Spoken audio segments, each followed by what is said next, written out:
Welcome back, Stingers. You know, this whole entire week I will be talking about astrology because that's really what you guys want to talk about. You want to talk about astrology with, planets and houses and what they mean. So I've pulled together your questions and here we go. Today we're going to talk about Chiron and then we're going to talk about the Midheaven all in one wrap. So the Midheaven is the house of career.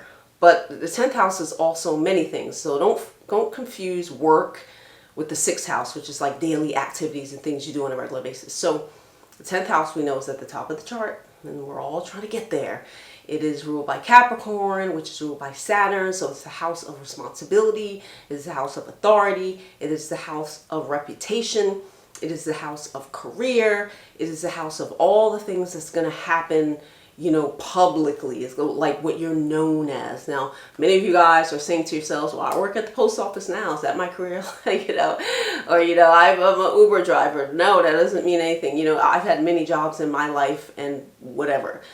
But when you look at your Midheaven, you want to look at the sign that is in your Midheaven. Mine is Scorpio. And so that's going to tell you what type of career that you're most likely to go after. And then if you look at the planets, especially the most elevated, which is the planet closest to your MC, mine is Uranus in Scorpio. And so that's going to really add to it. So you want to look at all these different things. Now my MC is full. I have a 4-planet stellium Scorpio in my MC, which is ruled by Scorpio. So my whole MC is Scorpionic and Uranian. And that totally makes sense because Uranus, which rules Aquarius, rules astrology.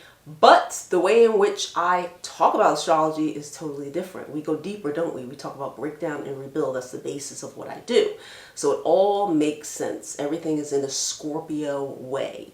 And that's what I'm known for. My Mercury also conjuncts my MC, but my Mercury is in Libra in a late degree. And so that's where we get the writing from. And so you want to look at that and then you're going to see what you're most known for. Now, this is really interesting because if you look at practice charts, like if you pull, somebody famous that you really like, and you look at their MC, maybe like a Katy Perry, who's a friend to the channel. Her MC is Leo, and Leo rules entertainment. So obviously that's the direction she was going into, right? Now, depending on what other planets are up there, that's going to tell you how she's going about doing what she does or what she's like kind of known for. She may have some Uranian or Neptunian influence because of her costumes and all this fantasy stuff. So she's probably heavy in Neptune energy, maybe with some color of Uranus, which kind of makes you eccentric and very different, like myself. So you want to look at that when you talk about your Midheaven. Like that's kind of the ultimate, like what you're known for. It's not that you can't choose a career in photography. If your MC is like Scorpio, you can, but what are you photographing? Are you photographing dead bodies? You see what I'm saying? Are you working in a morgue? Are you some deep scientist? It depends on how it's happening. That's why you want to look at the planets and look at whatever sign is up there. It's going to tell you how it's going to play out. So I hope that is helpful. Also, if you look at your MC and see what's there, you want to look at the opposite house, and that's going to tell you how your career kind of plays out in your family as well. They're going to show how each other is important. Now, when we talk about Chiron, I'm one of those astrologers who don't really deal with Chiron unless I'm doing a forensic chart, which involves death and, murders and missing people and things that, really include a lot of pain and suffering or healing of that sort.